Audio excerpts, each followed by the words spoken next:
Bienvenue Nizar Baraka. Merci beaucoup de l'invitation. Merci à vous de l'avoir accepté. Et je rappelle que vous êtes secrétaire général de l'Istiqlal. Et je rappelle aussi, si vous me le permettez, c'est pour ça que je vous remercie doublement, c'est d'avoir accepté notre invitation pour la 100e de l'Info en face. C'est un plaisir et un honneur pour moi. Et surtout, c'est une belle occasion pour dire que l'Info en face a pris sa place et il est important qu'elle continue fortement. Merci en tout cas vous. On va démarrer tout de suite, Nizar Baraka. Très bien. Début d'année, premier jour de l'année 2019, début janvier.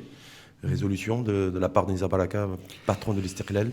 Écoute, nous avons pris comme résolution d'être encore plus présents et d'être encore plus proche des citoyens. C'est la raison pour laquelle il est prévu qu'on fasse une tournée avec l'ensemble de la direction du parti sur l'ensemble du territoire, voir les différentes communes, voir nos militants, mais aussi nous ouvrir, parce que notre objectif est aussi de parler aux hommes d'affaires, de parler à la société civile. À la classe ouvrière, à tout le monde, exactement, aux jeunes et bien sûr aux femmes, parce que nous considérons qu'aujourd'hui le Maroc a besoin d'une véritable, je dirais, reprise en main, et plus encore d'un nouveau cap. C'est-à-dire que ce que vous allez faire là, c'est que vous ne l'avez jamais fait avant et vous allez le faire aujourd'hui, ou vous allez réactiver des... C'est quelque chose que nous faisons, oui, que nous faisions, mais que nous faisons donc à un rythme moins important. Cette fois, il sera beaucoup plus soutenu et surtout, on va aller vers les différentes provinces et s'inscrire dans une logique qui vise essentiellement d'être à l'écoute, d'expliquer en fait notre point de vue et nos propositions. Et de trois, pensez clairement de tout ce qui se passe parler de la situation, si de je ce vous dis que Nizar Baraka en tant que patron de l'Istiqlal était, ou l'Istiqlal au sens large, à l'instar d'autres formations politiques aussi, mais absent un petit peu des débats, ne serait-ce que sur l'année 2018, tout ce qui a pu se passer, tout ce qui a été commenté sur les réseaux sociaux. Oui, en fait, c'est le vrai... que l'Istiqlal était aux abonnés absents. Oui, c'est une mauvaise impression. Ah, d'accord. Puisque l'Istiqlal, au contraire, a été très présent et a été très présent de manière effective et par des positions et des propositions. Alors, sur plusieurs cas, ça a été le cas déjà avec le mouvement de l'Husseima, Jrada, où nous sommes déplacés sur place. On a discuté, on a surtout expliqué en fait tous les efforts qui ont été faits par l'État et ce qui reste à faire à l'avenir, et notamment donc favoriser le développement au lieu de se limiter uniquement aux infrastructures. Nous avons fait une proposition concrète au gouvernement de mettre en place un plan national de développement des zones frontalières, parce que vous savez que ça fait aujourd'hui, depuis 1994, la frontière avec l'Algérie est fermée. Et en fait, les populations de ces zones en souffrent. Et il est très important de leur donner un nouveau souffle et de leur permettre un projet d'avenir. Et dans ce cadre-là, nous avons fait des propositions pour pouvoir faire en sorte à ce que l'État fasse une sorte de plan Marshall pour les zones frontalières. Nous avons également, donc, par rapport à la situation du boycott, nous avons pris position, nous avons fait une Nizar qui était pour au début et Baraka qui était contre. Nous avons au contraire, nous étions toujours très clairs et nous avons considéré que c'était un cri d'alarme de la part de la classe moyenne marocaine, qui considérait qu'aujourd'hui, qui n'en pouvait plus, parce qu'il faut le dire, il y a une érosion de son pouvoir d'achat et des perspectives qui étaient plutôt négatives avec l'augmentation des cours pétroliers à l'époque, et par conséquent, donc, il y a eu ce mouvement et nous avons proposé au gouvernement de faire une loi de finances rectificative pour pouvoir répondre à cette attente. Nous avons été présents sur le prolongement de l'heure en fait d'été. Nous avons considéré d'abord que ça n'a pas été préparé, que ça montre véritablement la politique de replâtrage du gouvernement, d'improvisation du gouvernement. Exactement. Et donc tout ça montre bien. Sur l'effet de société qui agite les réseaux sociaux. Nous avons réagi sur tout ce qui était nécessaire. La jeune fille qui avait été séquestrée pendant plusieurs jours, des choses qui ont agité, qui animent les Marocaines et les Marocains sur les réseaux sociaux, les choses qui ont été dénoncées sur les réseaux sociaux, les prises de position oui, sur alors les réseaux en fait, sociaux, il faut savoir que le parti, sur la vie en société, sur les... il faut savoir que le parti a un avantage, c'est que c'est un parti qui est très présent et qui a plusieurs aussi organisations en parallèle. Et sur ce sujet, l'organisation de la femme circlalienne a pris position. Nous avons l'organisation des jeunes, de la jeunesse scolaire aussi qui prend des positions. Et en fait, c'est un tout. Et il faut pas en fait considérer que si le secrétaire général ne parle pas ou s'il n'y a pas un communiqué du comité exécutif, ça veut dire que le parti n'est pas là. Bien au contraire, on est très présent et on interagit parce que nous sommes d'abord un parti issu de la société marocaine et nous sommes un parti en phase avec la société marocaine. Et vous pensez que les Marocaines et les Marocains adhèrent pleinement à ce que vous proposez, à ce que vous véhiculez en tout cas, parce qu'il y a parti a connu une période difficile aussi, on l'a vu au oui, mais aujourd'hui, en fait, nous sommes dans une nouvelle dynamique. Reconstruction. Notre objectif aujourd'hui, il faut le dire, est bien sûr d'être beaucoup plus présent, mais surtout de pouvoir apporter en fait des solutions, parce que les Marocains ont besoin de solutions, ont besoin de choses concrètes qui va permettre véritablement d'améliorer leur situation, et surtout ont besoin d'un langage de vérité. Et plus encore en fait de crédibilité. Et nous considérons aujourd'hui c'est quelque chose qu'il faut rebâtir parce que les gens crédibilité de la parole publique. Exactement. Et du rôle du politique. Exactement. Aujourd'hui, il y a eu une véritable dégradation en fait de la vie politique dans notre pays. Il y a une perte de confiance dans les partis politiques. Depuis quand, selon vous, écoutez, ça a démarré depuis essentiellement depuis ces 5-6 dernières années. Et donc depuis 2011, 2012. Oui, en fait, il faut dire, ça a démarré à partir de 2009-2010. En fait, il y a eu un processus qui a pris en fait, et avec le discours du roi du 9 mars, qui a trouvé une nouvelle dynamique avec 2011. La nouvelle du 2011, avec la nouvelle constitution, mais on n'a pas véritablement réussi à transformer l'essai. Pourquoi? Il s'est passé quoi entre 2011 et 2019 aujourd'hui?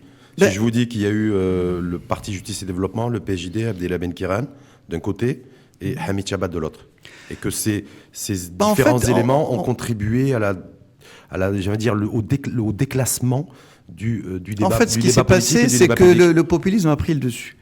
Incarné par ces deux hommes. Pas uniquement. Il y a eu plusieurs personnes en fait qui ont incarné en fait cette forme de, je dirais, moi je ne veux pas qualifier quelqu'un de populiste. Ce qui est important, c'est le discours qui est populiste et qui a été malheureusement véhiculé par plusieurs au niveau des partis et autres.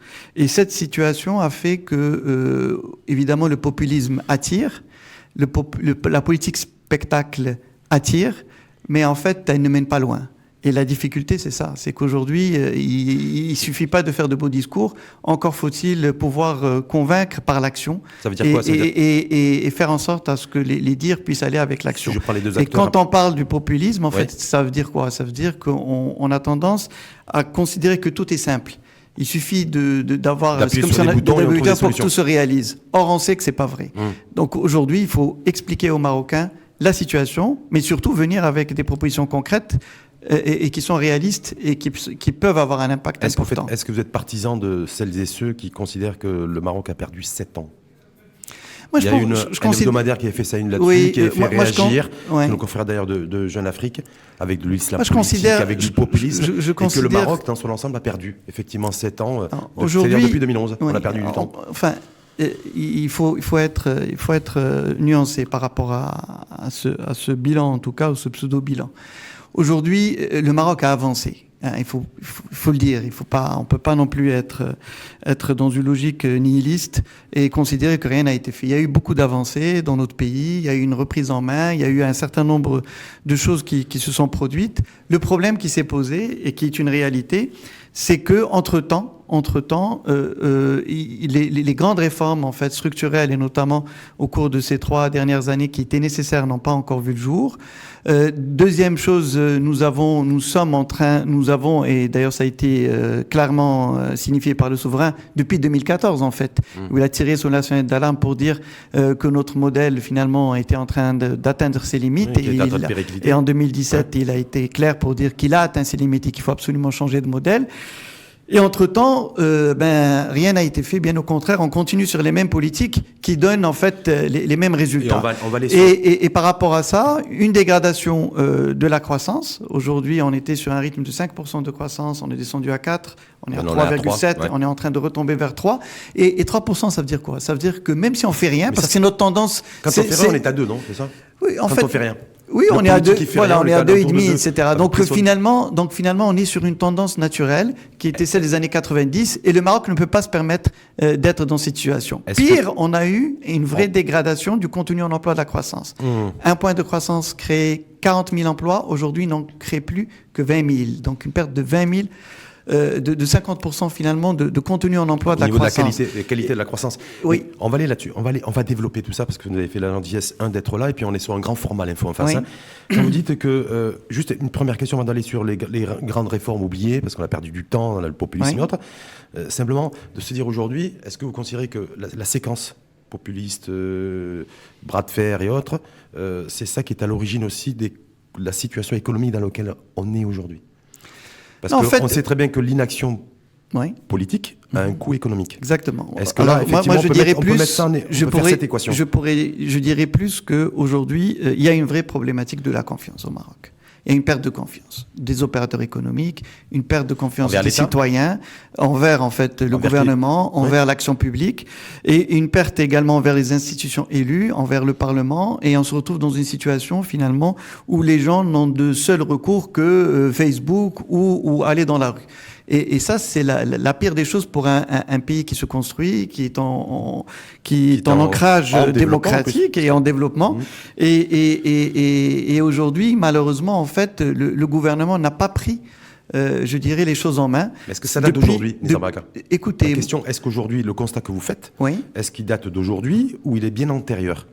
Moi, je dirais... Et en même temps, la question qui est sous-tendue, c'est est-ce que le parti de l'Istiqlal, que vous présidez, n'a pas aussi une responsabilité morale et politique dans le diagnostic que vous venez de dresser, la situation actuelle? Écoutez, moi je considère que le rythme soutenu en fait de la croissance a été maintenu jusqu'en 2011, jusqu'en 2012, malgré les difficultés qu'avait le pays et malgré la situation du cadre macroéconomique. Et en fait, la dégradation, on l'a vécu, on l'a senti à partir de 2014-2015 en fait, et qui s'est accentué. 2015 essentiellement. Est-ce qu'il n'y a pas eu l'effet aussi de la crise économique? Oui, bien sûr, il y a l'effet de la crise différé. Voilà. Mais il faut dire qu'au moment de la crise, on était au gouvernement, le gouvernement de Besfassi, 2007-2008, nous avons affronté cette crise. Oui, mais est-ce que les impacts, on ne les a pas eu plus tard Oui, mais on a en fait atténué les effets parce que nous avons renforcé la demande intérieure. Nous avons considéré qu'il était essentiel d'avoir une croissance endogène qui soutient la croissance et qui permet de maintenir l'emploi.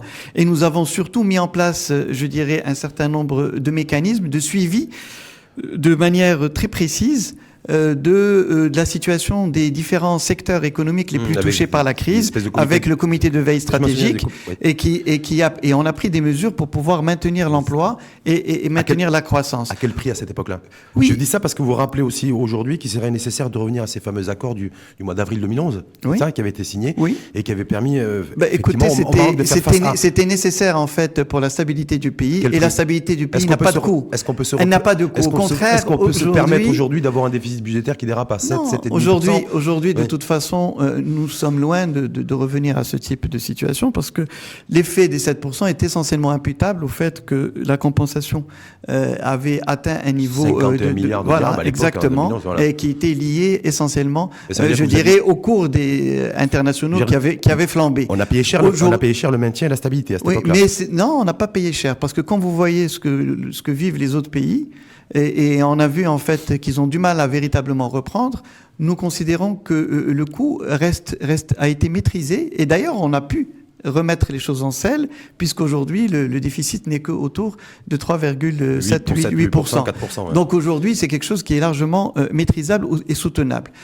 La difficulté aujourd'hui, c'est ce qui est le plus important, c'est de rester dans une situation où le pouvoir d'achat est en baisse de manière sensible, où la demande Vous l'avez intérieure évalué, vous, est en d'ailleurs, train de reculer. Oui, nous avons considéré 20% qu'elle avait sur les perdu de depuis 20%, exactement. Mais- 3, où la confiance n'est pas au rendez-vous et les opérateurs économiques en souffrent. Donc il y a moins d'investissements, donc moins d'emplois, plus de chômage et plus de dégradation de la situation sociale du pays et donc des risques majeurs par rapport à la stabilité sociale. Nizar Baraka, si vous étiez Et chef... d'ailleurs, le dialogue social aujourd'hui il est en panne, on va est revenir toujours aussi en là-dessus. panne. Ouais. D'ailleurs, vous avez lu GTM, le bras Ouais. armé, c'est ça, le bras armé syndical? Non, le bras syndical. Bras syndical, tout court. Mais Nizar Baraka, justement sur la relance du pouvoir d'achat. Parce Ouais. qu'on a bien... Alors, ce qui est intéressant aussi, c'est que j'ai en face de moi, je suis vraiment extrêmement privilégié aujourd'hui, peut-être le seul responsable politique qui a fait tous les diagnostics, parce que je rappelle que pendant 5 ans, vous avez été à la tête du Conseil économique, social, environnemental, donc vous avez tout.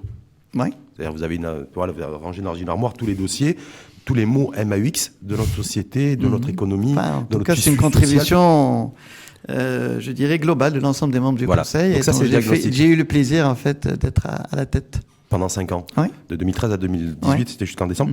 Donc vous avez tout. Qu'est-ce qu'on fait pour déclencher un choc psychologique, hein, pour rassurer un petit peu tout le monde, hein, toute l'échelle sociale du pays, redonner du pouvoir d'achat, relancer l'économie, retracer et redonner un horizon aussi d'espoir et non pas de désespoir pour la jeunesse. On fait quoi aujourd'hui, là, je pense que... politiquement, on ferait quoi là? Oui. Si vous aviez, j'allais dire, un bouton sur lequel appuyer. Moi, je pense qu'aujourd'hui, il faut absolument mettre en place un certain nombre de mesures de confiance. Première mesure qui est attendue par tout le monde, c'est boucler ce dialogue social. Et quand je dis boucler ce dialogue social, ça veut dire 3 choses. Premièrement, assurer cette augmentation de revenus qui est attendue. De combien? De 300 dirhams? Aujourd'hui, ça ça bloque en 300, 400, 500 300, voilà, ou oui. 600 et chacun demande en fait. Les Mais 100 ça, par c'est an, une question ouais. de négociation. Mais pour vous, aujourd'hui, pour moi, la priorité, c'est le dialogue social oui, aujourd'hui. non, j'y reviens. Oui. C'est une logique globale. Moi, je considère qu'il est très important que le dialogue social soit bouclé, donc une amélioration des revenus. Donc satisfaction donnée aux syndicats de la Oui. part de l'exécutif, c'est ça? Oui, en fait, pas les syndicats. L'objectif, c'est pas les syndicats. Le syndicat, bien sûr, c'est un porte-parole. Oui. L'essentiel, c'est les citoyens. Et donc, il faut améliorer la situation des fonctionnaires. Il faut améliorer la Donc situation. revaloriser les salaires des fonctionnaires. Oui, revaloriser les salaires. Oui. Donc Nizar Baraka, patron de Oui. l'Istiqlal, est pour une revalorisation, c'est-à-dire Exact. une augmentation des salaires des fonctionnaires. Oui. Quel que soit le prix à payer pour l'État et pour la... Non, dans les limites du possible. Et comme vous le savez, aujourd'hui, le gouvernement a mis sur la table 6 milliards de dirhams Oui. pour pouvoir accéder à cette attente. Moi, je considère qu'il faut l'accompagner aussi par une réforme de la fiscalité et notamment de l'impôt sur le revenu en agissant sur 2 choses. Le premier, c'est la part qui est exonérée, l'augmenter. On est à 30 000 dirhams, passé à 36 000 dirhams, pour que tout le monde puisse profiter aussi de l'amélioration du pouvoir d'achat.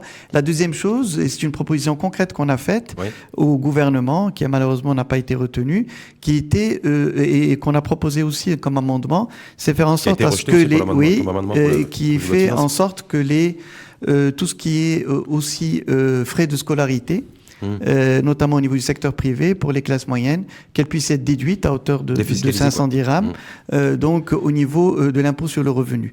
Mais nous avons aussi considéré qu'il est important d'agir aussi sur les prix. Heureusement, ça a été fait par le souverain, la remise en marche du Conseil de la concurrence, qui devrait être évidemment pouvoir jouer son rôle pleinement pour veiller à ce qu'on ait une véritable économie de marché et que la concurrence joue pleinement pour que les prix restent stabilisés. Non, on a eu Si, on a une économie de marché, mais elle est aujourd'hui, en fait, les prix ont augmenté de manière démesurée parce que la concurrence, en tout cas, le Conseil de la concurrence n'a pas pu jouer son rôle pleinement puisqu'il était bloqué. Des carburants, des prix des produits pétroliers pour vous entre autres, oui. Aujourd'hui, je ne sais pas exprimer sur les produits. Ah si, on a été très clair. On a été très clair. On a même été jusqu'à dire qu'on a été pour le plafonnement en fait des marges. Oui. On a été des prix, je veux dire, et notamment de considérer qu'aujourd'hui qu'il y a eu la décompensation en fait, qui était quelque chose qui était essentiel pour maintenir en fait maîtriser le déficit, mais qu'il y a eu en même temps une libéralisation des prix. Cette libéralisation des prix n'a pas été encadré. Et aujourd'hui, l'idée est simple. Et d'ailleurs, les opérateurs ont fait un effort après le boycott, etc. On a vu que finalement, donc les prix avec la baisse internationale, donc c'est surtout parce que à mon avis, c'est surtout parce que le baril de Brent a baissé. Mais ils ont fait mais... aussi un effort supplémentaire. Ça, je peux vous le dire, au niveau de leur marge. Vous avez suivi les réunions, là, tout ce qui se passe aujourd'hui? Moi, ce que je dis aujourd'hui, ce qui est important, c'est que le gouvernement joue son rôle. Et pour jouer son rôle, il aurait dû agir. Non. Écoutez, il y a eu un mouvement de boycott, il y a eu une réaction forte, il y a eu beaucoup de pertes aussi qu'ont subi un certain nombre d'opérateurs, notamment, je dirais, Danone. Et qu'a fait le gouvernement? Rien. Silence radio. Lassane Daoudi a démissionné, ensuite il est revenu sur sa démission. Mais je ne parle pas de l'action politique. Moi, je parle d'action sur le terrain qui permet de... Aujourd'hui, il y a quand même beaucoup d'éleveurs qui ont subi des pertes, qui n'arrivent plus à vendre leurs produits, et rien n'a été fait pour toutes ces personnes. Donc aujourd'hui, il est important de dire que le gouvernement doit agir et donner le ton. Et par rapport à ça, il y a un certain nombre, pour continuer sur les mesures de confiance qui sont nécessaires, il est aussi très important d'accélérer un certain nombre de réformes. La réforme de l'éducation, comme vous le savez, qui est une réforme centrale. Éducation, on peut s'arrêter juste sur l'éducation. Oui, j'y reviens. La réforme... Première réforme de l'éducation. Oui. L'ISTICLEL a été aux responsabilités depuis l'indépendance, quasiment à chaque législature. Mais c'est faux. Encore une fois, beaucoup de contre-vérités. Le parti de l'ISTICLEL, ça je peux vous le donner. Sur les 60 dernières années, on a été 30 années au gouvernement et 30 années dans l'opposition. Donc 50-50. 50-50. Voilà. L'éducation aujourd'hui. Oui. Est-ce que l'ISTICLEL a une responsabilité politique et morale sur l'échec du système? Non, juste la situation du système éducatif, parce que parfois on vous fait un procès, à tort ou à raison, d'avoir été le parti qui a arabisé le système éducatif. Aujourd'hui, le problème d'ailleurs, c'est même plus l'arabisation, c'est plutôt le mettre en conformité avec l'ère du temps, avec les défis technologiques et en matière d'innovation aussi. L'école, responsabilité morale sur l'échec de l'école, de notre système éducatif. Je vais être très clair. Aujourd'hui, par rapport à ça, je pense qu'on a trop focalisé sur l'arabisation, sur la langue, et pas assez sur, en fait, les raisons majeures de l'échec du système scolaire marocain. C'est pas l'arabisation, en fait. Non, le problème n'est pas la langue. C'est pas un problème de langue. Le problème n'est pas une question de langue, et je vais l'expliquer pourquoi. Le problème a été essentiellement la massification, qui a été très importante. Généralisation. Et qui était essentielle, mais on n'a pas mis les moyens humains et financiers nécessaires pour pouvoir la réaliser. Deuxième chose, la pédagogie. Troisième chose, le grand problème aussi, et notamment au niveau du monde rural, l'absentéisme des enseignants. Quatrième chose, c'est la qualité aussi de l'enseignement. Parce qu'aujourd'hui, quand vous savez qu'un enfant a 1800 heures de cours de français et qui, à la fin, n'arrive pas à faire une phrase en français. 1800, donc on se pose la question, en fait, c'est la faute de qui sur... c'est la qualité du système aujourd'hui. Le système et la responsabilité de l'État et du politique aussi, non? Oui, c'est une responsabilité générale. Mais ce que je veux dire aujourd'hui, moi je ne dis pas que nous n'avons pas une part de responsabilité. Vous avez une part de responsabilité? Bien sûr, on a géré, donc on a une part de responsabilité. Mais on a essayé aussi, et vous savez que dans le gouvernement Abbas Fassi, il y a eu tout un effort qui a été fait avec une nouvelle stratégie pour l'école, avec tout un programme qui a été mis en place, des moyens financiers. C'était entre 2007 et 2011. C'était il y a pratiquement 10 ans. Oui, il y a eu aussi. Il y a eu le gouvernement. Le système éducatif est toujours en échec. Et nous avons aussi eu le ministre Louafa, qui a été aussi ministre sous le gouvernement Bounkiren au nom du parti, qui a essayé aussi d'apporter quelque chose. Mais ce qui est très important de dire aujourd'hui. C'est dur de gérer le système éducatif. Oui. Moi, ce que je veux dire, bien sûr, c'est un ministère qui est très compliqué parce que c'est là où il y a le plus d'abord de personnel en fait, d'enseignants, et c'est là où les moyens en fait restent, quel que soit ce qu'on met, restent insuffisants. C'est-à-dire que même les 68 milliards de dirhams qui ont été alloués pour 2019 dans le cadre du projet de loi de finances, c'est insuffisant. Je vous explique pourquoi. D'abord parce qu'on a tendance, en fait, à aller vers l'urgence. Et quand on va vers l'urgence, c'est-à-dire que pour un système qui vise, en fait, le long terme, on ne peut pas répondre aux véritables problèmes. Donc aujourd'hui, on recrute les enseignants, mais on recrute pas le personnel, je dirais, administratif, on recrute pas les surveillants, etc., etc. Or, c'était nécessaire, c'est un tout. En fonction du budget aussi disponible. Oui, mais c'est ce que je dis. Donc, il y a un vrai problème de moyens humains et financiers. Deuxième chose, c'est que aujourd'hui, en fait, l'école souffre du fait qu'on a eu aussi une instabilité au niveau gouvernemental. Nous avons un ministre tous les 2 ans. Donc évidemment, ça crée aussi chacun vient avec sa vision, sa logique. Troisième chose, c'est que le monde a tellement changé que nous avons besoin d'une école qui prépare pour le savoir, et nous avons surtout besoin de réduire les inégalités, parce que vous savez que les inégalités dans le scolaire, donc l'indice de Gini au niveau du scolaire, est beaucoup plus important que les inégalités, je dirais, de revenus. Elle est de l'ordre de 60%. Aujourd'hui, nous avons des enfants qui ne passent que 2 années de scolarisation, contre d'autres qui passent 13 ans de scolarisation. Tout ça pour dire qu'aujourd'hui, nous avons et donc ce qui incite véritablement à maintenir en fait le cycle de la pauvreté générationnelle. Donc il y a un besoin de rompre tout ça. Donc aujourd'hui, ce qui est important, c'est de réussir en fait cette loi cadre, faire en sorte que cette loi cadre soit votée à l'unanimité et qu'on puisse véritablement, parce qu'elle va donner un cap et qui va faire que chaque gouvernement ne pourra en aucune manière changer ce cap et travailler uniquement dans le cadre des objectifs que nous nous inscrivons.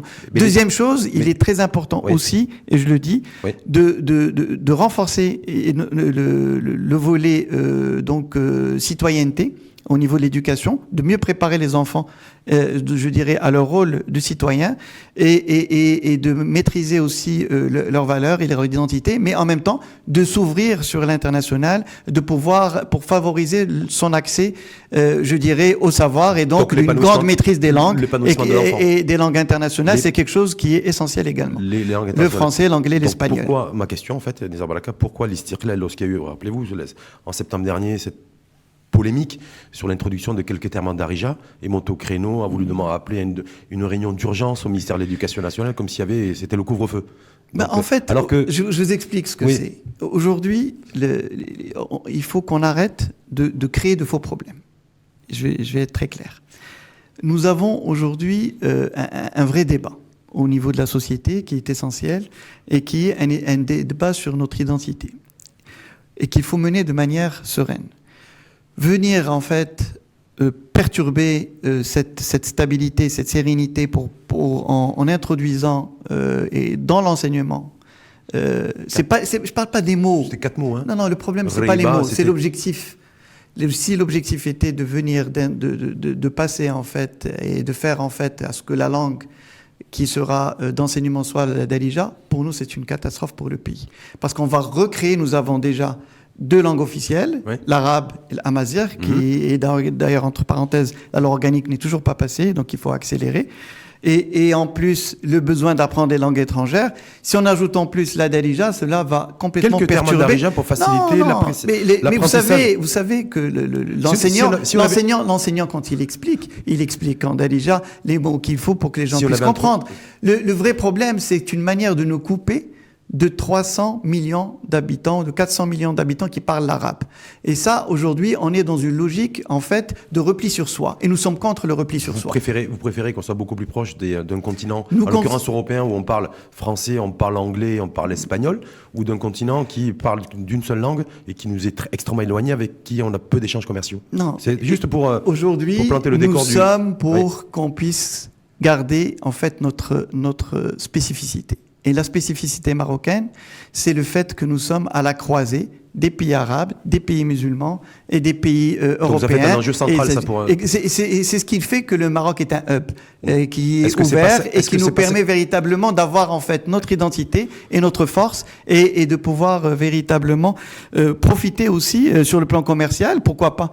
Aujourd'hui, pourquoi vous considérez qu'on doit absolument rester sur des niveaux d'échanges faibles avec les pays arabes alors qu'il y a des opportunités énormes qu'on peut saisir? Et vous savez qu'il y a beaucoup d'opérateurs économiques marocains, heureusement en fait, qui travaillent beaucoup avec ces pays et qu'il s'agit de renforcer. Au contraire, pas beaucoup diversifié.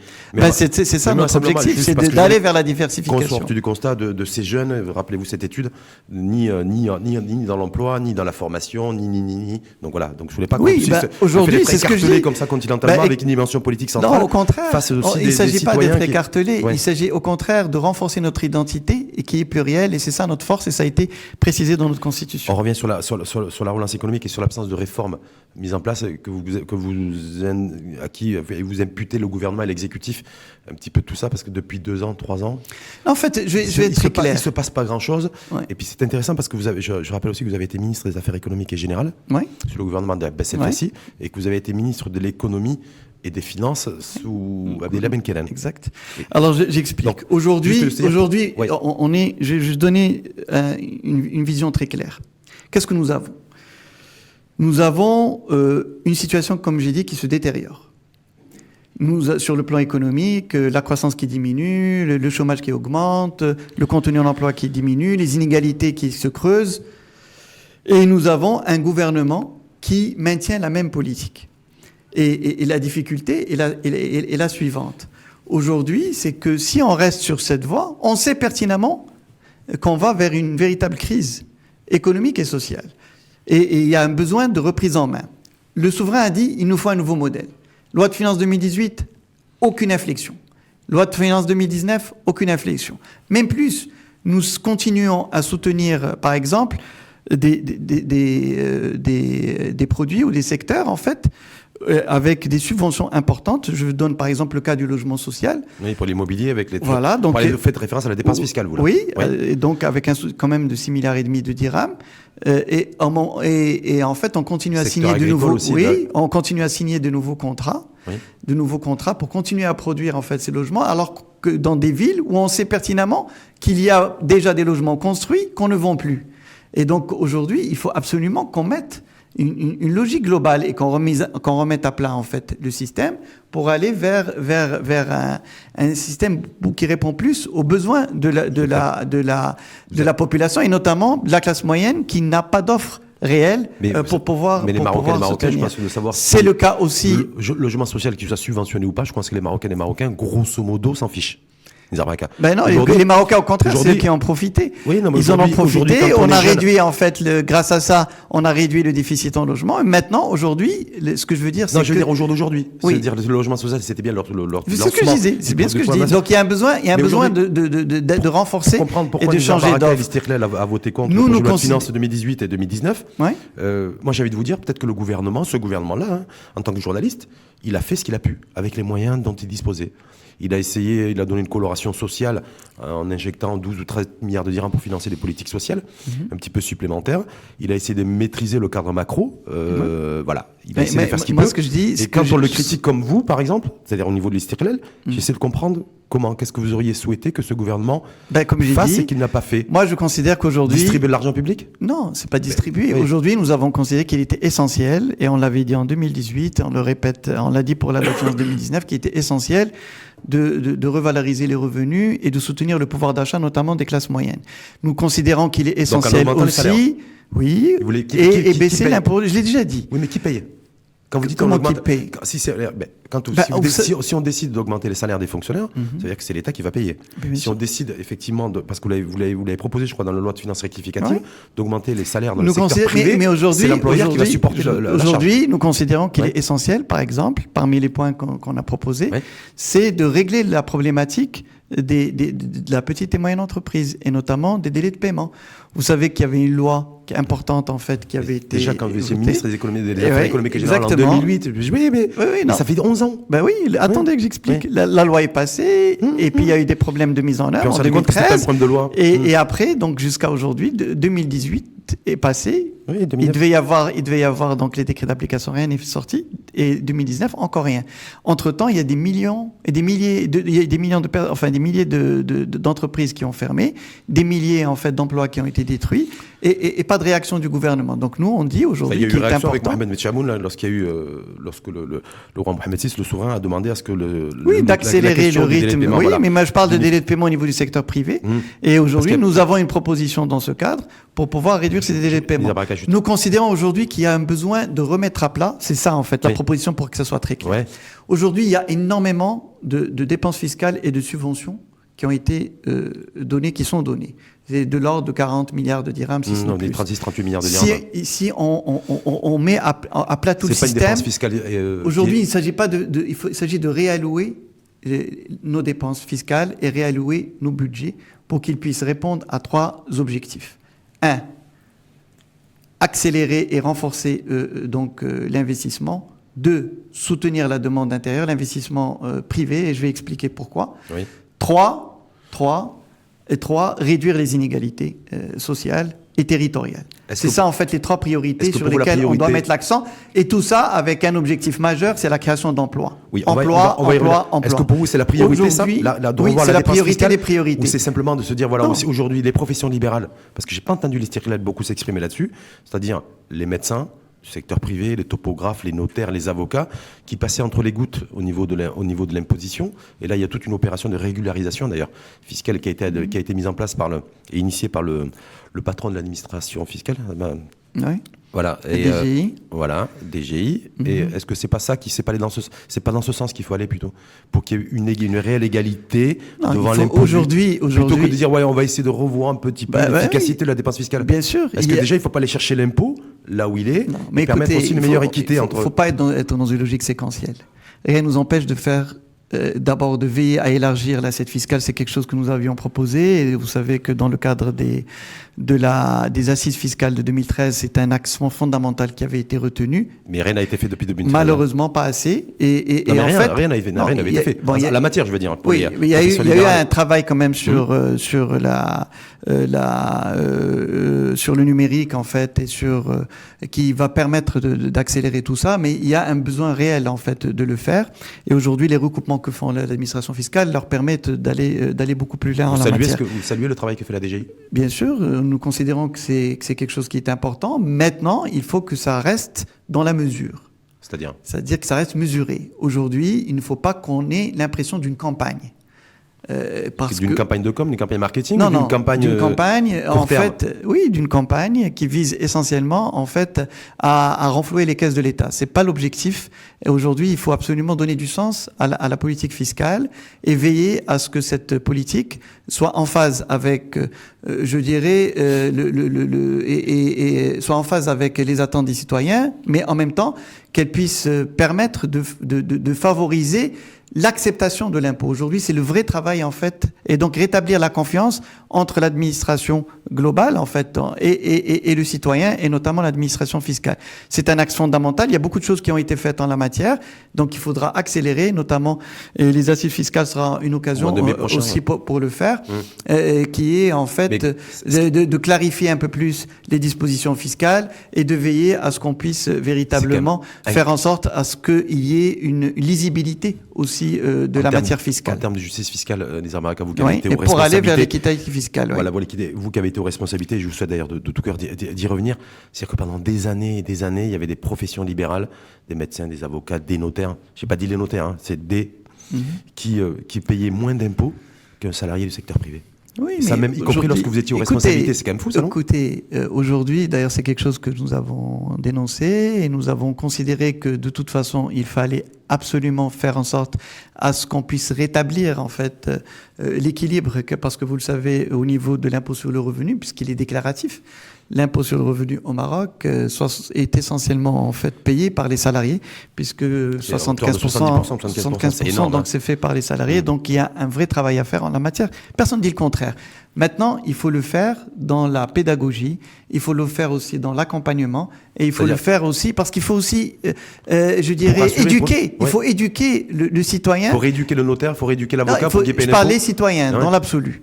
Pour déclarer, apprendre à déclarer.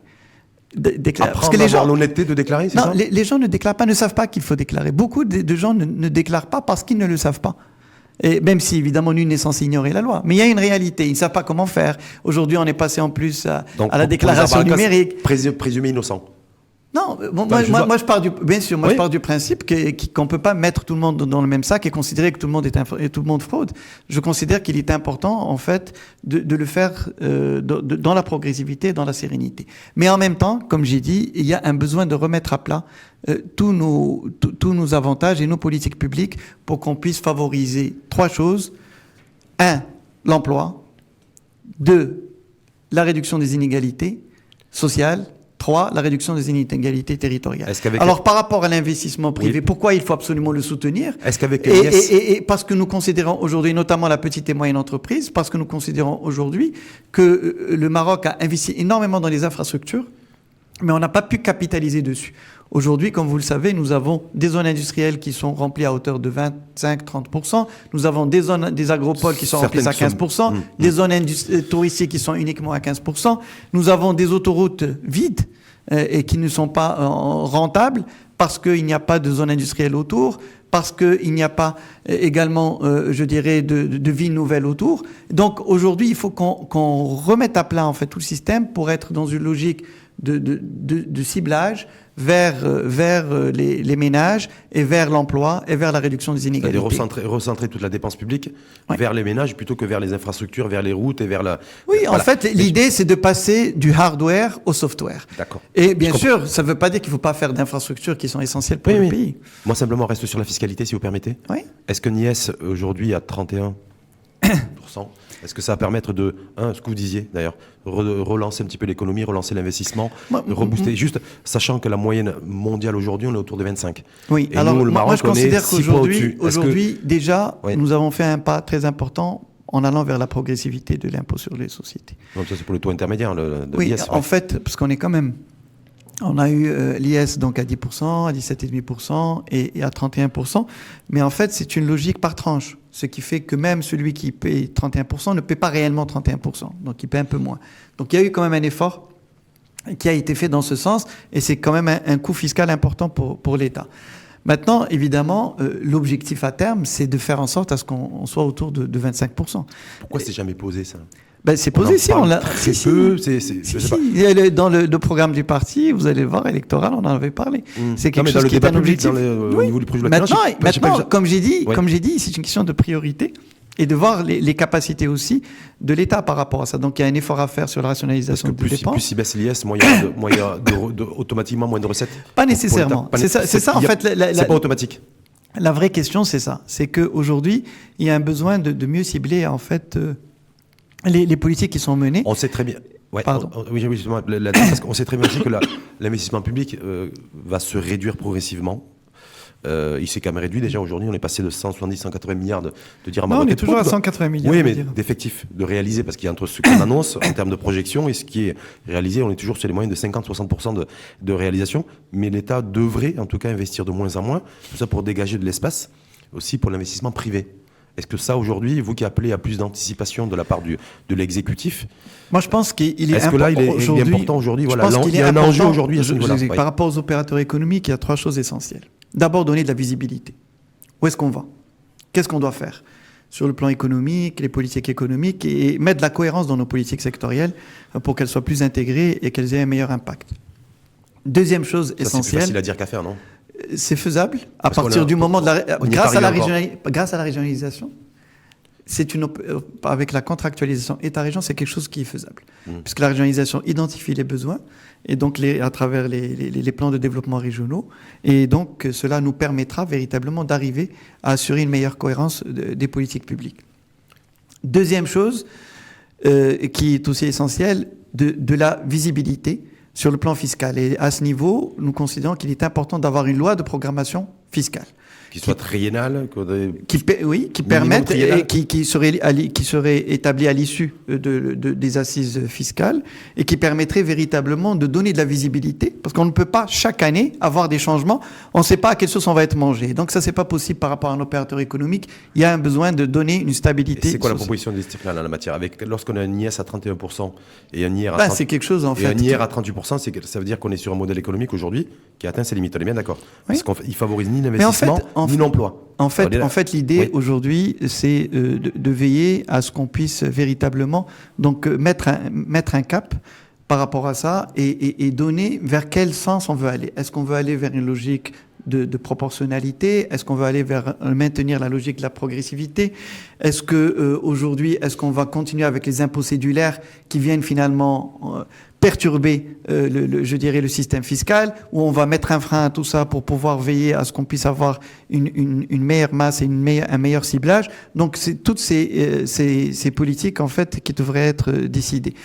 Troisième chose aussi qui sont essentielles par rapport aux opérateurs économiques, c'est utiliser en fait la commande publique pour pouvoir renforcer et structurer la petite et moyenne entreprise et veiller à ce qu'aujourd'hui, quand on donne un avantage fiscal, par exemple, c'est favoriser l'écosystème, le développement d'écosystèmes intégrés. Parce que la difficulté que nous avons aujourd'hui, c'est qu'on a tendance à raisonner uniquement donc quel impact sur l'emploi direct, et on oublie l'emploi indirect qui est aussi très important.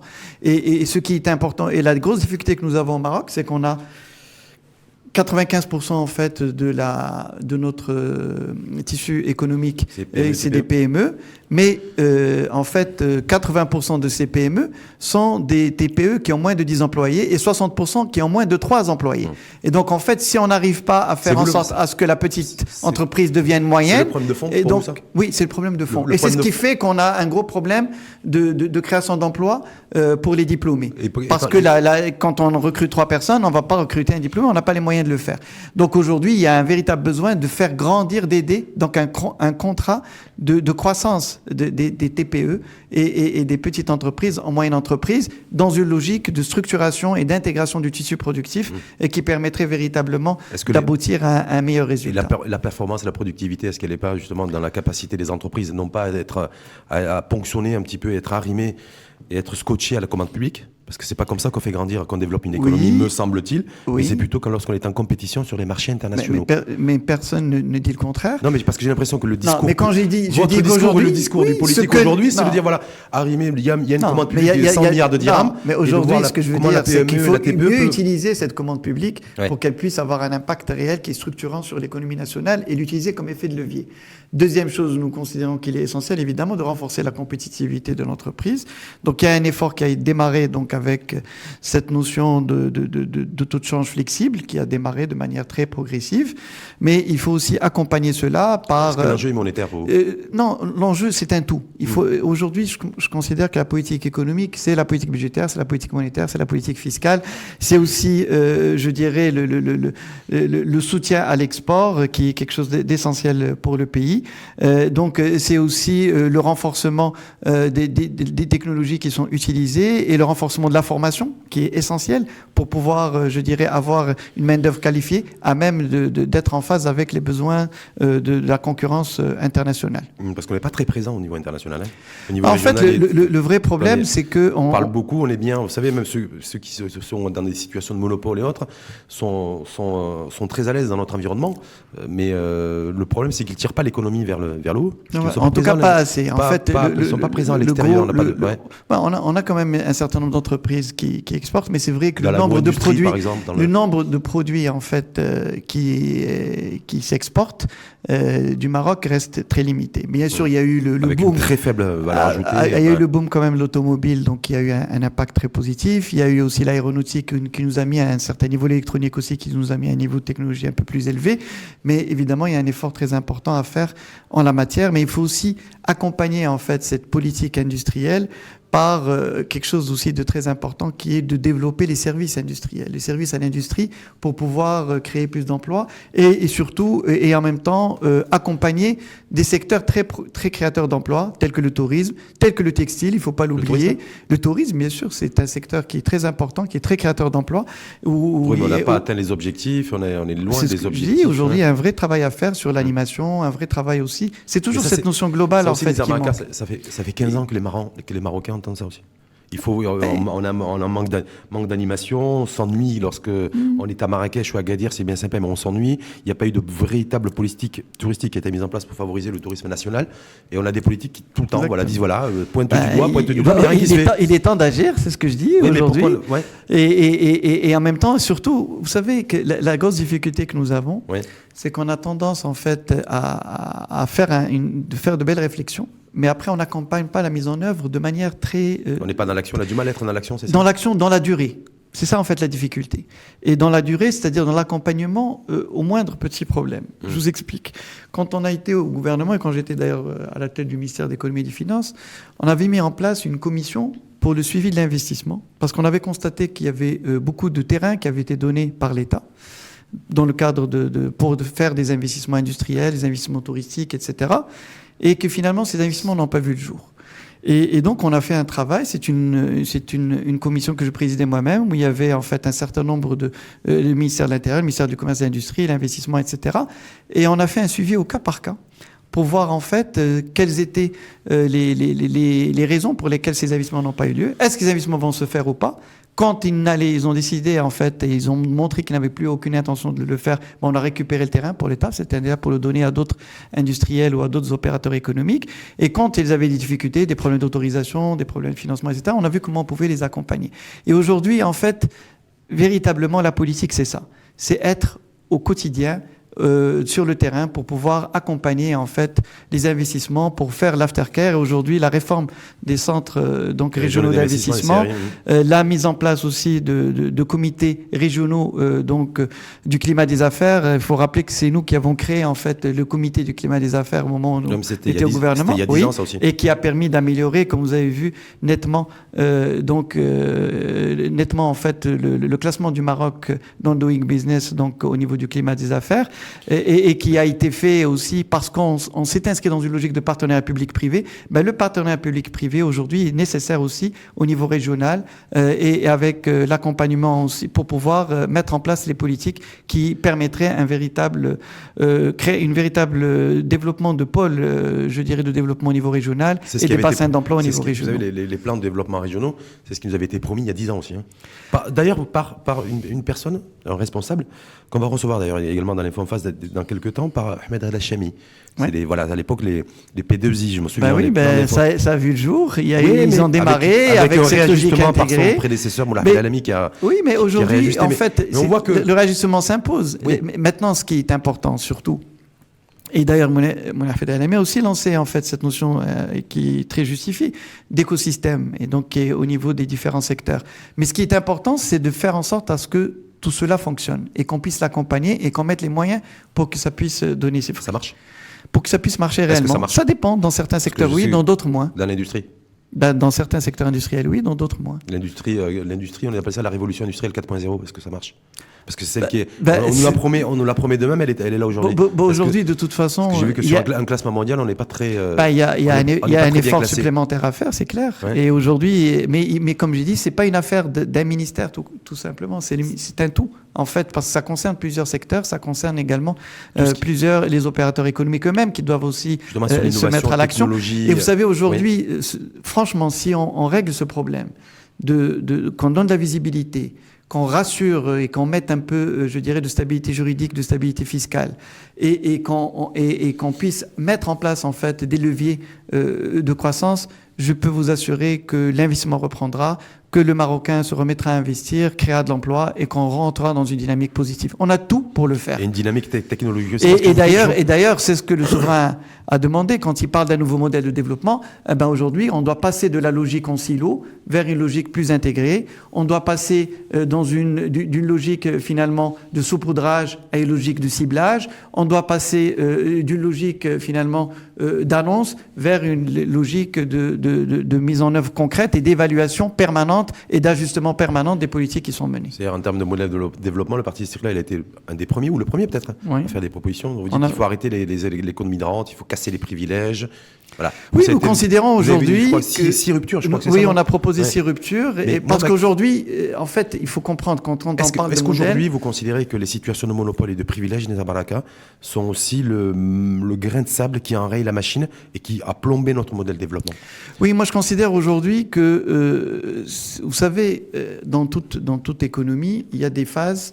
Il y a une phase importante d'accumulation de capital qui est nécessaire, mais il y a une phase où, en fait, il faut libérer les énergies pour pouvoir donner du sens à ce qui a été fait. Et donc, on ne peut pas être uniquement dans une logique d'accumulation permanente. Et donc, il est important, en fait, d'être dans une logique de redistribution, dans une logique de partage et dans une logique, surtout, d'enlever un certain nombre de barrages et de barrières à un certain nombre de secteurs pour permettre à tout un chacun d'y accéder. Vous savez, par exemple, c'est quelque chose que nous avons fait quand on était au gouvernement. Dans le domaine du transport, il y avait la notion il fallait avoir des autorisations, etc. Ensuite, on a transformé les autorisations en cahier de charges. Nous avons aussi, au niveau des autoroutes, à l'époque, c'était les grandes entreprises qui prenaient tous les marchés d'autoroute et on a fait, je dirais, la logique du lotissement. Et donc, on a alloti en fait les appels d'offres et qui a permis à des petites et moyennes entreprises de rentrer et de commencer aussi à réaliser. Aujourd'hui, ce sont des entreprises qui sont en train de s'internationaliser. Donc, on a pu créer véritablement des entreprises championnes dans ces domaines, dans cette logique. Ben, ce que nous avons fait, il faut le refaire, il faut le poursuivre pour pouvoir faire en sorte à ce qu'on soit dans une logique d'une économie de droit. Oui, et non pas une économie de rente. Et de règles de droit. Pourquoi ? Parce que le Marocain, l'opérateur économique ou le citoyen ont besoin de savoir que tout le monde peut accéder dès lors qu'on est dans une logique en fonction de l'effort que l'on fournit et qu'on est dans une logique de méritocratie. Et c'est ça qui permettra véritablement d'améliorer la situation. Est-ce que là aussi, c'est pas plus facile à dire qu'à faire ? Vous savez, parce que vous avez parlé d'un déficit de la parole publique. Oui. Et de la parole, voilà. Donc de me dire, voilà, lorsqu'on Nizar Baraka... moi, j'ai donné des exemples concrets. En fait, comment nous avons fait... vont entendre ça, ils vont dire, d'accord, ok, mais ça va être effectif quand ? Ou est-ce que c'est encore un énième nuage de fumée ? Vous voyez ce que je veux dire ? En tout cas, nous considérons, de toute façon, il faut que... c'est notre proposition dans le cadre du modèle de développement, nous considérons que c'est quelque chose d'essentiel. Il faut commencer par ça. C'est essentiel. Et je vais expliquer aussi comment. Il y a aussi... Donc, j'ai donné des exemples concrets, comment nous l'avons fait dans certains secteurs, qui peut être généralisé à d'autres secteurs. On passe de la logique de l'autorisation et du privilège à une logique, je dirais, de cahier de charge. Deuxième chose aussi qui est essentielle, c'est de faire en sorte à ce que les lois qui sont votées soient dimensionnées en fonction de la réalité marocaine. Nous avons des lois qui sont surdimensionnées par rapport à la réalité et qui s'inscrivent dans une logique de méfiance par rapport aux citoyens. On considère que toutes nos lois sont construites dans une logique où on considère que le citoyen est un tricheur. Et par conséquent, on pense à 5% ou 3% ou 1% en fait des citoyens et on rend les lois tellement compliquées qu'elles sont irréalisables et qu'elles sont inapplicables. Et ça fait en sorte qu'on se retrouve dans une logique finalement, d'abord d'augmenter le pouvoir discrétionnaire en fait de l'administration et deuxièmement une logique de corruption et de privilège encore une fois et de clientélisme. Donc il faut remettre à plat aussi nos lois pour leur donner du sens, pour les rendre, je dirais, conformes à notre réalité. Mais ça, c'est un chantier d'un demi-siècle, non ? Comment ? C'est un chantier d'un demi-siècle, ça. Mais écoutez... Je veux dire, parce qu'on a mis... Mais c'est pas une question de demi-siècle. 60 ans pour mettre en place les avantages et privilèges, donc c'est pour le déconstruire et pour reconstruire notre modèle, je me dis, ça va demander du temps. Vous savez, un modèle, c'est du temps, mais en même temps, et aujourd'hui, non, c'est pas un demi-siècle. C'est quelque chose... Non, écoutez, c'est quelque chose qui peut se faire. L'essentiel, c'est de donner le sens et d'entamer le process et de rester dans ce process. Et vous allez voir que les choses vont se faire très rapidement. Le plus important, c'est de savoir... Parce que qu'est-ce qui se passe, en fait, quand on fait des lois hyper compliquées ? C'est que ce sont des normes, je dirais, qui sont informelles, qui s'imposent. Et donc, ce sont les nouvelles règles qui sont non connues. Plus des normes sociales que les normes juridiques. Et ça donne lieu, en fait, à tous les débordements, à toutes les problématiques que nous vivons. Et ce qui fait qu'aujourd'hui, en fait, on est dans une société où le citoyen n'est pas en confiance. Et on a besoin de lui redonner sa confiance. Il faut-il que l'État soit dans cette disposition psychologique. En tout cas, nous, en tant que parti, nous le préconisons et nous le proposons dans le cadre de notre proposition de modèle de développement. Jeunesse. Oui. La jeunesse... Qu'est-ce que Nizar Baraka... Il y a une caméra d'ailleurs. Ouais. Jeunesse, c'est 2 jeunes sur 4 qui n'ont pas d'activité professionnelle, qui sont au chômage, en périphérie. Oui. C'est des jeunes aujourd'hui qui sont ultra connectés sur les réseaux sociaux, qui ont envie de regagner effectivement ou d'avoir un peu la confiance des décideurs et vice-versa, qui est une vraie passerelle, une communication. Pour moi, la communication est coupée. On ne se parle plus, on se méfie l'un de l'autre. Et c'est une jeunesse aussi qui est en déperdition. Écoutez, aujourd'hui, il est clair que la situation de la jeunesse est assez difficile. Et d'ailleurs, c'est la raison pour laquelle Sa Majesté a appelé à ce qu'on mette en place une politique intégrée de la jeunesse. Et quand on dit politique intégrée de la jeunesse, c'est surtout pour donner en fait du sens et donner aussi un espoir et un rêve pour nos jeunes. Et dans ce cadre-là, nous considérons qu'il est essentiel d'agir sur 3 axes. Premier axe, d'abord renforcer les capacités des jeunes.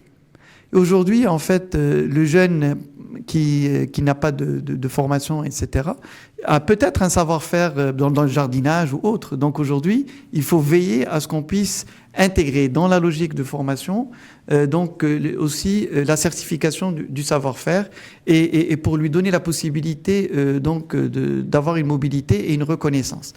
Donc il y a un besoin. Ça, c'est très bien en théorie, j'ai envie de vous dire. Non, mais c'est des plans, un programme qui peut être lancé pour pouvoir accompagner donc un certain nombre de nos jeunes pour leur donner en fait les capacités nécessaires pour mieux s'intégrer dans notre société. Deuxième chose qui est essentielle, c'est ce que j'ai dit, travailler sur la petite et moyenne entreprise, c'est celle qui crée l'entreprise. C'est pas l'État qui crée de l'emploi. C'est pas l'État qui va créer en fait les emplois nécessaires pour les 200 000 jeunes qui arrivent sur le marché du travail. Et dans ces conditions, comme j'ai dit, aider la petite entreprise à grandir pour qu'elle puisse créer des emplois, notamment pour les diplômés, et qu'on puisse enrayer en fait ce chômage économique qui est un véritable paradoxe de la société marocaine. Troisième chose, et qui est aussi un point très important, c'est aussi les valoriser. Les jeunes ont besoin de savoir qu'on s'intéresse à eux.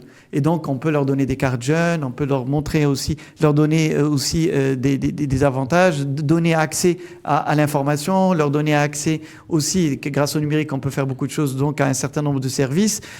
Donc, leur permettre, comme ça a été fait avec tout ce qui est les terrains de sport de proximité, accès à la culture, donner la possibilité aussi de créer et de soutenir cette création. À quelle culture aussi, à quelle culture accéder à la culture, il faut aussi un budget conséquent, il faut laisser aussi les acteurs culturels savez, aussi. Moi, je considère qu'aujourd'hui, à partir du moment, il faut qu'on développe une économie de la culture dans notre pays. Mais l'épanouissement de l'enfant et du jeune, parce que pour vous, il n'est pas central. Je pensais que vous alliez commencer par ça. Oui. Parce que je vous ai parlé de jeunes, vous êtes parti sur la formation professionnelle. Sur vous avez parlé des 2 millions de jeunes qui n'étaient pas formés, donc j'ai répondu à cette attente.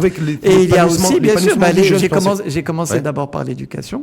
Et quand je parle de l'éducation, est-ce que par exemple, comme vous étiez sur le terrain des lois, il y a des lois liberticides, et tout ce qui peut être fait par rapport à ça. Des lois aussi qui doivent être revues et corrigées pour permettre l'épanouissement du jeune, marocain ou marocain. Est-ce qu'il y a des lois? En fait, est-ce que là, tout ce qui touche à quand on parle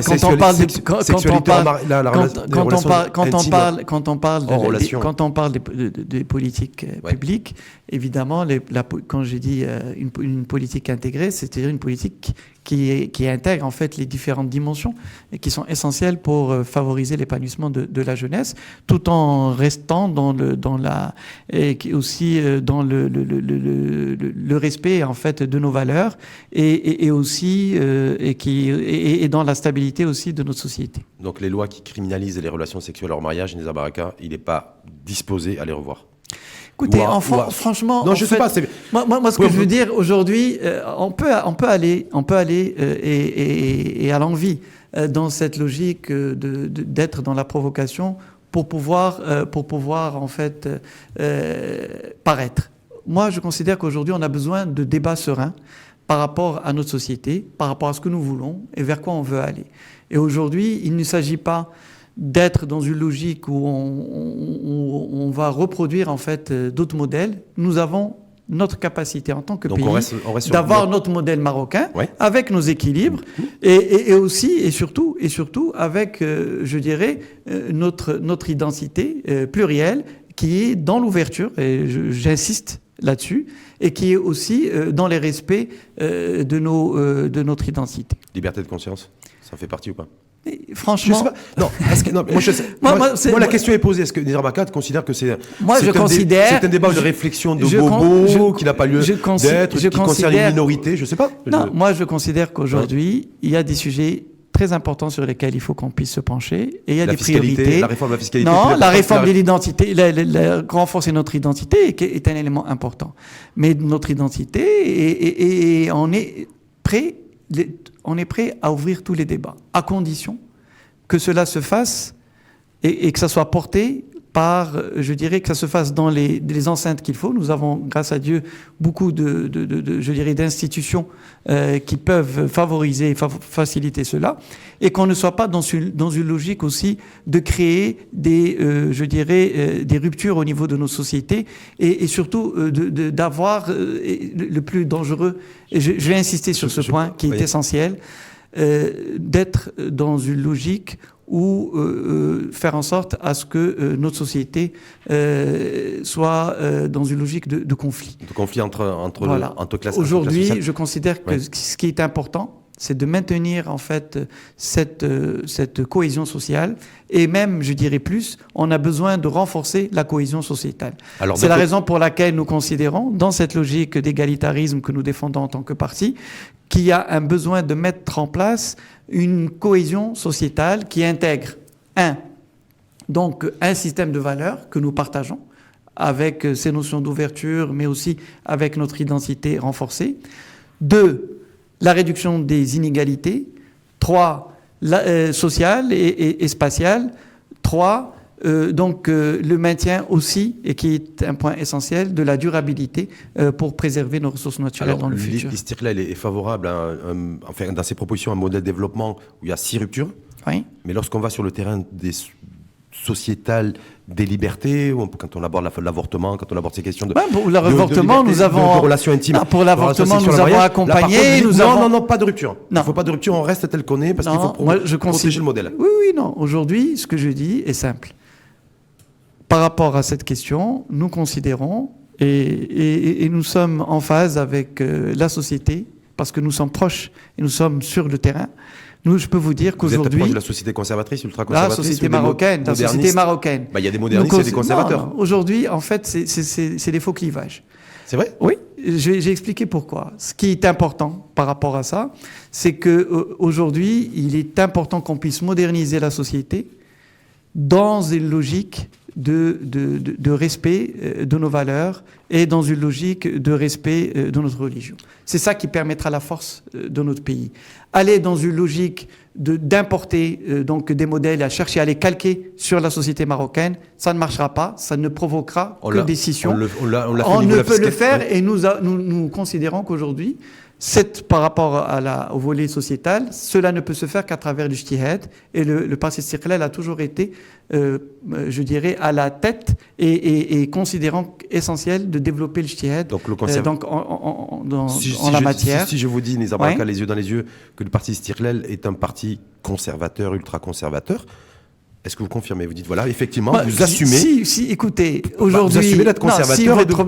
Faut considérer que le fait de défendre, en fait, la stabilité sociale et la cohésion sociale de ce pays, c'est être conservateur, je suis conservateur. Non. Et le parti est conservateur. Nous considérons que notre parti et notre objectif est de veiller à ce qu'on puisse assurer cette modernisation de notre société sans pour autant créer des ruptures au sein et des fractures sociétales et qui pourraient donc générer en fait un problème de stabilité. C'est notre point de vue. Chacun n'a pas le droit de vivre comme il entend. Maintenant, nous considérons que la parole est libre, les points de vue sont là, chacun a le droit de défendre ses points de vue, mais nous considérons qu'il est essentiel que dans ces débats, que ça se fasse dans la sérénité et que ça se fasse dans un cadre, je dirais, des institutions qui ont la capacité de mener cela dans de bonnes conditions. Quand on a vu ce jeune à Marrakech, vous l'avez vu, qui était un jeune garçon, habillé en jeune fille, qui s'est fait lyncher sur les réseaux sociaux, on avait des prises de parole. Nous avons en tant que parti, de manière très claire, dit que nous sommes, parce que c'est dans la Constitution, nous sommes pour respecter la liberté, en fait, des personnes, de l'image, évidemment. Ça, c'est quelque chose qu'on ne peut en aucune manière accepter. Pour vous, Nizar Baraka, une personne qui est de sexe masculin, qui se balade dans la rue en étant avec une perruque ou en tout cas des vêtements féminins, est-ce que ça vous choque? Écoutez, moi... Juste pour ça, en tant que responsable politique, par exemple, est-ce que ça a choqué sur la toile? Écoutez, il faut arrêter de baisser le niveau du débat sur des choses. Est-ce que ça choque ou ça choque pas? C'est les citoyens, chacun réagit.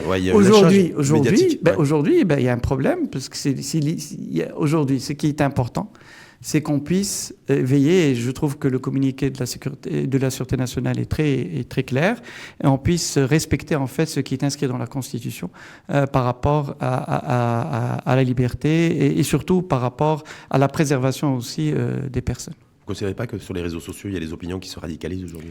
En fait, que c'est pas inquiétant ça on l'avait vu avec les hashtags l'an dernier. C'est pour ça que nous considérons qu'il est essentiel aujourd'hui par rapport à cette question de dire que on a besoin de corps intermédiaires et les partis politiques sont là pour pouvoir, je dirais, jouer le rôle d'encadrement de la population et pour veiller à ce qu'on reste dans la logique, je dirais, de la mesure et dans une logique équilibrée.